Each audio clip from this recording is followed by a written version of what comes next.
Peeter Jalakas.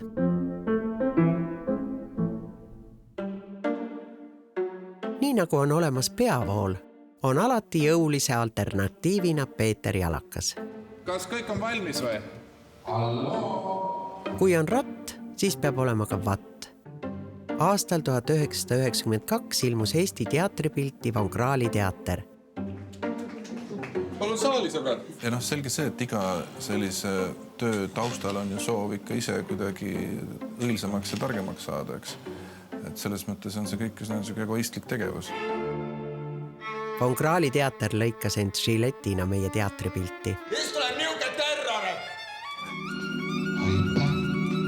Näib, et Jalaka jaoks on teater üks hiiglaslik katel, kuhu saab kõiksuguseid erinevaid asju sisse panna.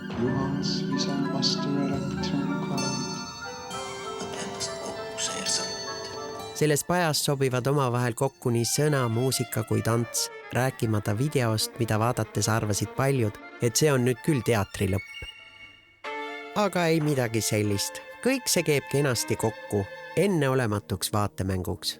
See, mida sa hetkes tajud, on igatsus. Igavikus igatsust ei ole. Ja kuigi Jalakas on siin ja tänases päevas oma uute suundade, tehnoloogiliste vidinate ning multimeediateatriga, on paljudes tema lavastustes oluline soome-ugri juurikas ja Eesti pärimuskultuur. Jalakas on tõeline kultuurivedur, kes on käima tõmmanud näiteks Teatriinfokeskuse, juhtinud muusikafestivali Nüüd, ooperiprojekte ja algatanud teatrifestivali Balto Skandal.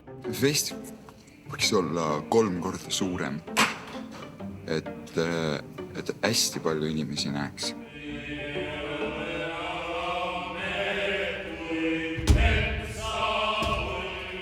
Ja kui keset Balto Skandali festivali tuli rahareform, müüs Jalakas miinusest välja ronimiseks maha oma auto.